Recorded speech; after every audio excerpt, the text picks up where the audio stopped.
Hi guys, welcome to TLR Product Development Central. I'm Frank Root, and on behalf of the entire TLR product development team, I'm very happy to introduce to you the 22 3.0. This has been the result of about 18 months worth of work.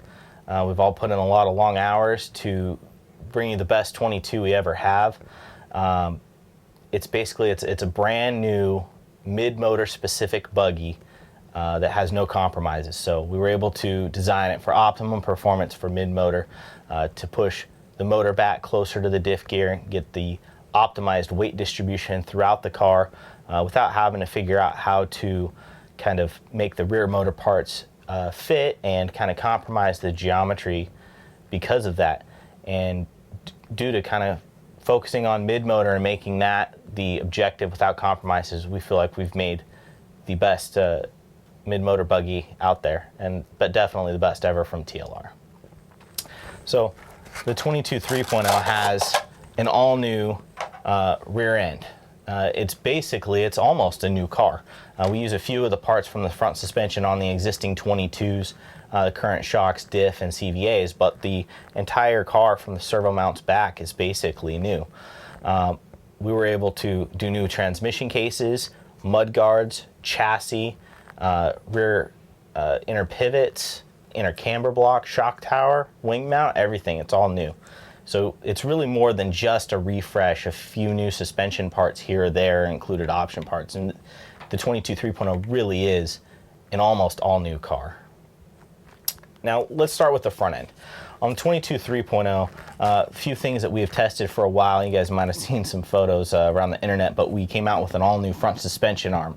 It's similar to something we've done in the past on the Team Losi vehicles, and we call it VLA for variable length arm. We have a short arm and a long arm setting. It basically changes the offset of the suspension movement. We've been running the short arm quite a bit. It's been a lot better for the mid-motor setup we found. Makes the front end softer, makes the suspension get into the travel more in the front, and creates a more natural steering through the turn. It doesn't quite whip the rear end around as much. Funny thing is, we found that long arm still produces quicker lap times in certain conditions. Just kind of depends on driver preference and setup, the track that you're running on, etc. So everybody can kind of tune it in, and that's why we made it VLA, so you have the short arm and long arm setting. Bunch of little tweaks in the front end that we've made to improve things. We do have the bell crank steering system included, that has been run on the car for quite a while now. Nothing new there, but just a really improved Ackerman setting for more smooth steering off center, but a lot more steering through the middle of the turn, especially the tight, slower turns, 180s, which is really what the car needed with the previous slider.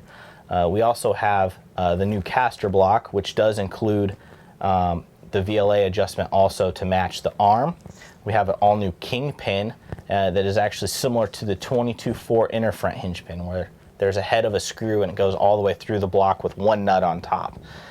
This gives extra clearance in the front end and is just a really sleek, elegant design.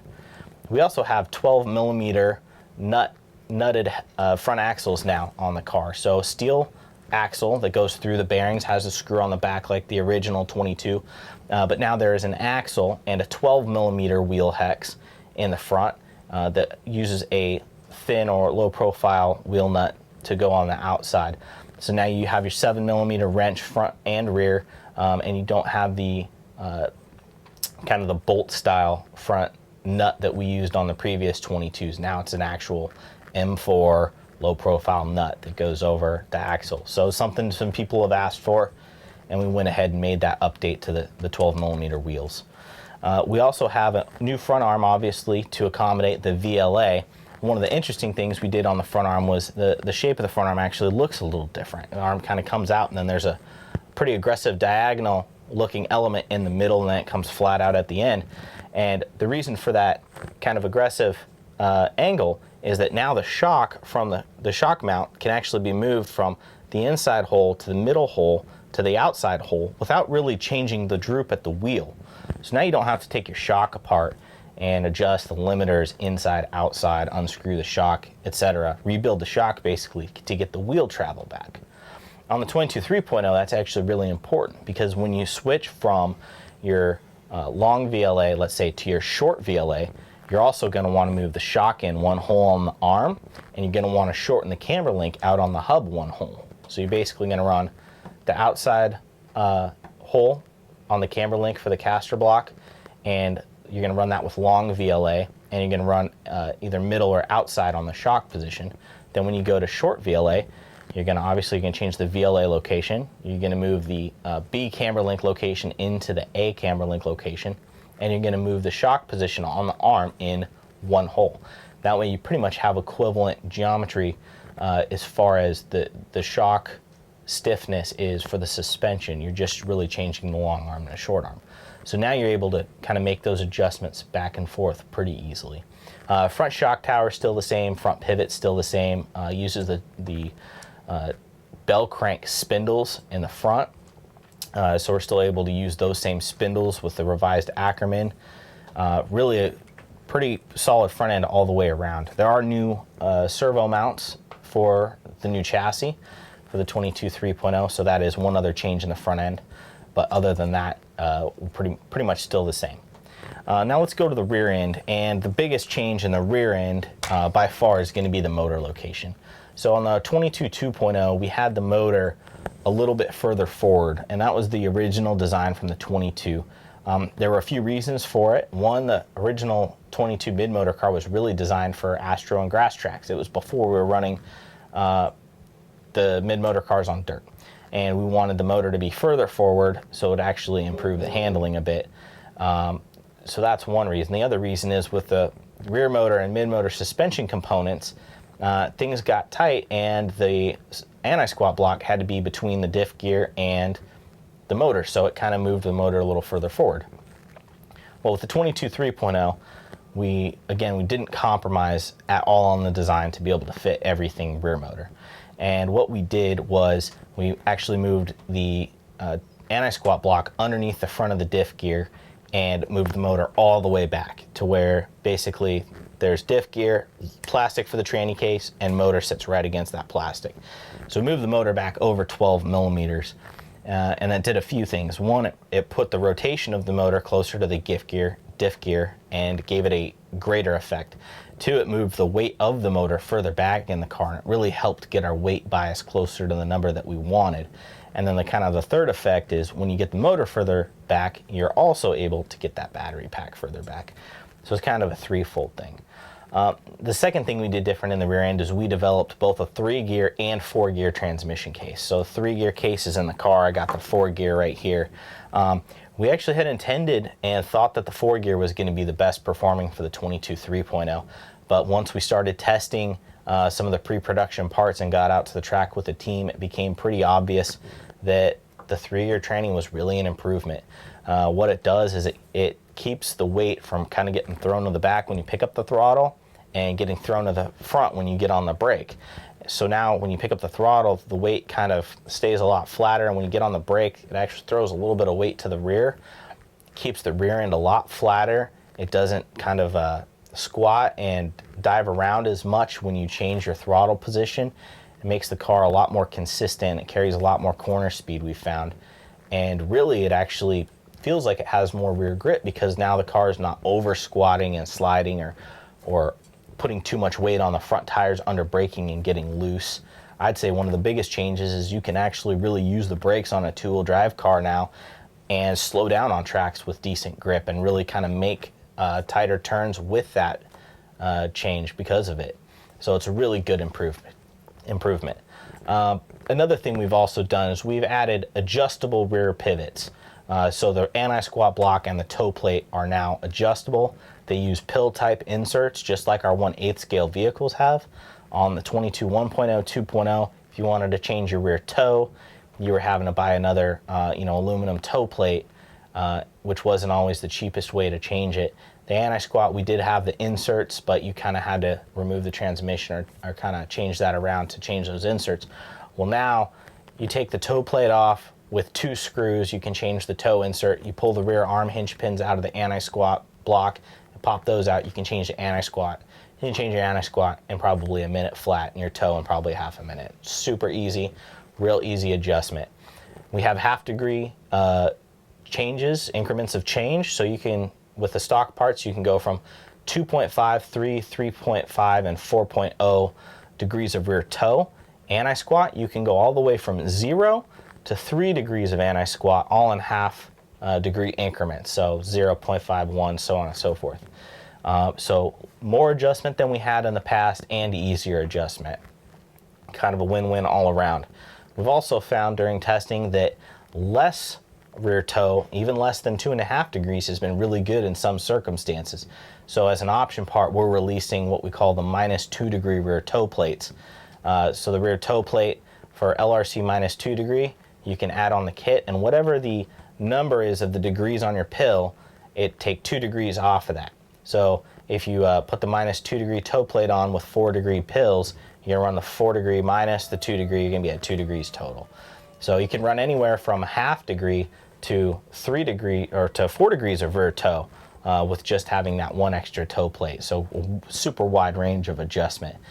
We are also going to be offering HRC pivot sets and a HRC -2 degree toe plate, so you'll be able to have all those different adjustments in the rear and without really spending nearly as much as you would have had to on the 22 2.0 rear end design.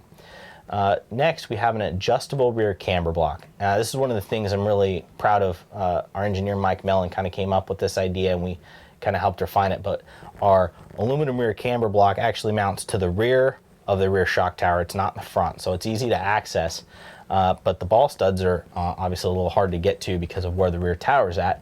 Well, we made an insert, a plastic insert that goes in the back, and it actually shims that adjustable camber block up and or down. So there's a 0 insert that has it centralized at the standard location.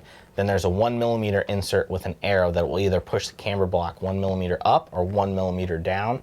Makes for super easy, quick adjustments on the inner camber link. That's one of the more common adjustments that our team uses to really dial in the car. So it's just a super trick way, super easy adjustment. 2 screws in, insert, 2 screws back in, and that's it. I mean, it's just really quick, super easy adjustment, really cool. You can also, obviously take it all the way off, and you can put 1/2 millimeter ball studs underneath or ball stud washers underneath the ball studs if you need to, if you want to get to that ultra fine adjustment. But again, the main adjustment, 1 mil up, down, and the neutral location. Don't even have to take the camber block off the car to do that. So great adjustment. We also have all new rear shock locations. So in the rear, we actually have the middle hole on the rear arm is in between the 22 2.0 inside hole and middle hole. So it's about a 1/2 hole in between. We kept finding ourselves going back and forth between the inside hole and the middle hole, and one day decided to test right in the middle, and that really was kind of like a magical shock location. The rear arm has a little bit less gull, and that's kind of redefined the shock locations on the tower and where they're at. We basically ended up with our old inside hole as our new middle, so we have kind of the 0, middle, and or it would be the 0, the old number 1 and the number 2 holes now, but they won't quite line up on the towers because of the gull change, but that's basically where the geometry is. So far we found the best locations middle, so that's what most of the guys on the team have been running, so we're super excited about that. Now we have a good range of adjustment in and out on those.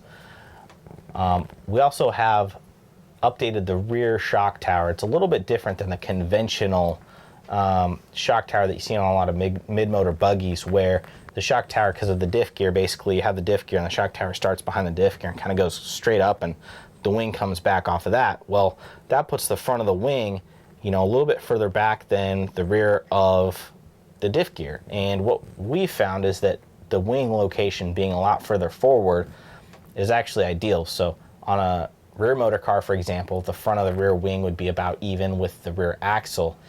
And on a mid-motor car, it's been, 3/4 of an inch or more further back. Well, we actually took our rear shock tower up, and it kind of actually bends forward, meets the transmission, and then comes up. So we've been able to move the rear wing about 7 millimeters further forward than it would be on a traditional mid-motor car, really helps the car jump better. You don't get as much of the kind of nose up stuck in the air. Just a little bit better balance. It definitely handles better on the track. It doesn't feel like you're kind of dragging that wing way behind the car and making it very like overly stable off power. So it seems to be a really good improvement, just a subtle design change that really helped. Just to go on the 22 3.0, we also have the Gen 2 shocks like the 22 2.0. They have all machined internal shock bushings and pistons. You're not going to get a better fit, finish, and tolerance than you will out of these machined pistons. Molded pistons are often not concentric, they're not perfectly round, so you get a little extra blow by on the body and sometimes not super consistent shock performance. But with all machined parts, you really get the best shock that money can buy. We also have our low frequency springs included. The kit comes with silver in the front and yellow in the rear. This has been a great setup for us during testing, and I think you'll really like that setup from the start. The pistons, just for your information, they're 1.6 millimeter in the rear and 1.5 in the front. Team's been running that a lot, and we have been running some 3-hole stuff on the 22 2.0, but it seems like the 22 3.0 and the new shock locations are really preferring the 2-hole pistons, at least from our testing so far. So that's why we've included them in the kit. It's a great starting point. We also have the updated ball diff, pretty much the same that came in the 22 2.0. We have the ground flat diff rings. We have the second operation out drive for that super flat diff ring surface, tungsten carbide diff balls and thrust. We have the one-piece diff nut.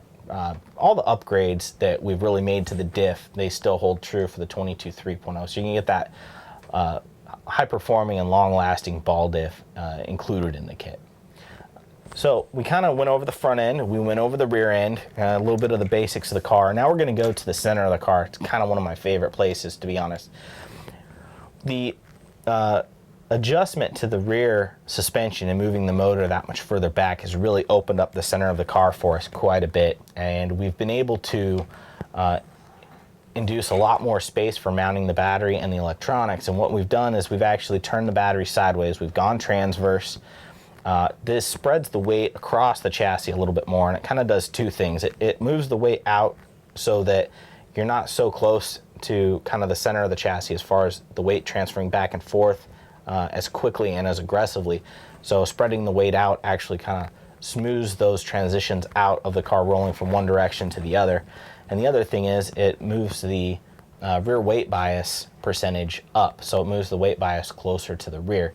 So now stock car, stock Orion electronics, and Ryan Shorty battery all the way back, we're at just about 64% of rear weight bias, where on the 22 2.0 with the Mayfield setup, extra weight, brass pivot, everything, we were about 62.5.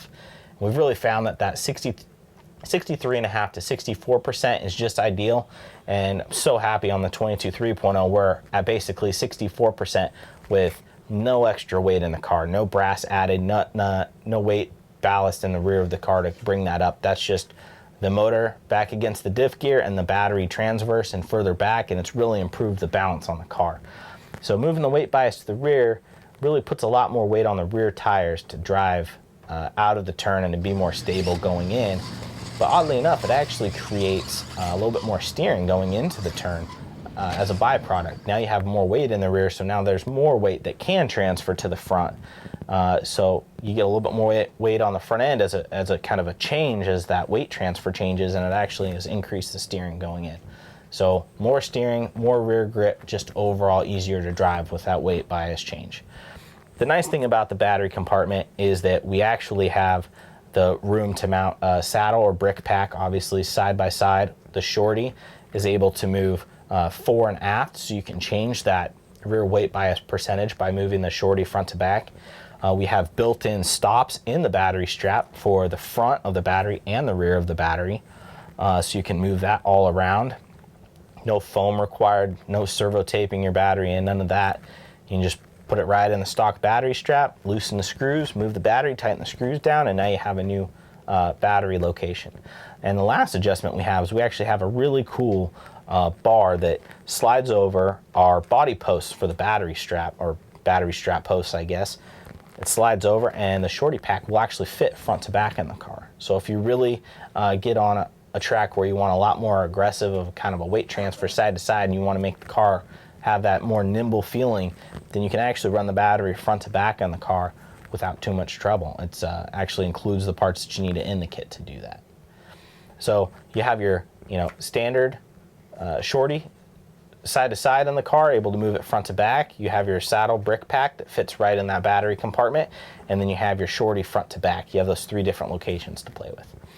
Now with the increased or with the battery pocket kind of turned sideways, it actually makes a lot more space in the front of the car behind the servo to the front of that battery compartment. So now there's actually enough space in there to comfortably mount your electronics straight on the chassis. I know I got my R10 Orion R10.1 speed controller in there on the chassis, Spectrum receiver, personal transponder, full size servo, and I have space to spare. I can mount another probably 2 receivers in there without even sweating it. So plenty of space to mount electronics. That was definitely something that people were challenged with on the 2.0. Even though it kind of at times made the car better, mounting the speed controller up high, that was just kind of counterintuitive to how people want to get their cars with lower CG. So now we can put all the electronics right on the chassis and we have no issues with space at all. So it's been a really good change. So kind of the last thing I'll go over is we have our 22 3.0 body. We have an all new body here. It is a cab forward body. Brian Nunez in the office designed this one, worked with Todd Hodge, myself, Mike, and we all kind of gave our 2 cents, but we got a really awesome looking cab forward body.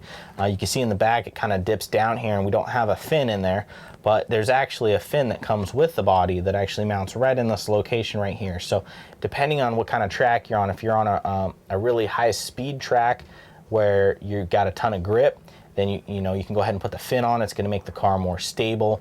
It's going to make it hold the turns better in those high speed turns. You're on a lower grip track where you really want the car to kind of rotate quicker, you got a bunch of 180s and you're not going high speed, you take the fin off and you have a little bit less side bite in the rear, and it'll actually help the car rotate quicker. So we've basically made that adjustable in the body. The good thing is we found, I think with the fin on most of the medium to high speed tracks, it's actually been a really good improvement. So most of the people are running the fin right off the start on the team. So the last thing I'll talk about, that's pretty much covers all the details of the car. The last thing I'm going to talk about is the driving experience. The 22 2.0 has been a great car. It's won a ton of races in the hands of Ryan, Dakota, Dustin, and team drivers and consumers all across the world. We've won stock races and mod races, Reedy Race Nationals, multinational champion Dakota Fend with the 22 2.0. But the 22 3.0 is better, period. It's faster. It's easier to drive, it's more consistent. It jumps better, it lands better. It steers more from the front without the rear end being loose. It drives better off of the turn with more rear grip. We've really kind of started over a little bit. We took the car we had and we said, if we were gonna make the best mid-motor car possible, how are we gonna do it? What are we gonna do? We're gonna get the motor closer to the diff. We're gonna increase that rear weight bias to 64%. We've really found that this shorter front arm works better in a lot of circumstances, makes the car more consistent, easy to drive. Same with the rear shock package, the wider rear pivot. The rear pivot is actually wider, 1 millimeter per side, 2 millimeters total, makes the rear end more stable. So all of these changes we've been testing for months and months. We had a full mocked up prototype car. It's not pretty, but it got us the geometry so we could really figure out what worked best. And we've put all of that into the 22 3.0. We didn't skip on anything because it's a revision of the car. It's not a 22 2.1 or 2.2. It really is a full-fledged 3.0. A lot of updates, new chassis, new body, new shock tower, gear cases, and everything. So we got this basically new car. It works really good. Our testing results have been super positive. We got drivers that are going to the Spectrum race this week. Or not the Spectrum race, but the Horizon Hobby race at Trackside, and they're super excited because they feel like they have everything that they need to win that event. So car's been really, really good. We've done some testing in stock racing. Results have been really positive. We have a few option parts for the car coming out, like we're going to have a lightweight version of the body that actually drops over 15 grams off the car. We have aluminum front axles coming. We have all the titanium parts that we have available for the current car. But I think the best news out of all of that is that the stock car with a stock body, stickered up, painted, regular 2.2 wheels, tires, foam, everything, stock Orion electronics, no weight shaved, steel screws everywhere, no aluminum, just the full out of the box car weighs 1,565 grams, which is a lot lighter than the 22 2.0. Now, you go to the lightweight body, you go to a 61 millimeter wheel, like we're going to be releasing 61 millimeter wheels. You go to those lightweight tires, you throw in a few other lightweight parts. It's not really going to take much at all to get to that minimum weight, and I'm optimistic that the guys that are really going for it, that they're going to be able to get well under that minimum weight.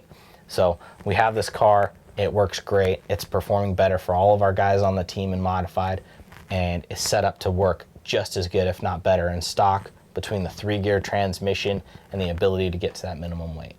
So all in all, super excited. I feel very fortunate to be able to share this on behalf of the entire TLR development team, our engineer Mike Mellon and Brian Kinney, our other engineer Todd Hodge, who oversees all the projects at TLR, and Brian Nunez, who does the body design work. And we've all worked really hard on this car, and we know that this is the car that's going to get you into victory lane.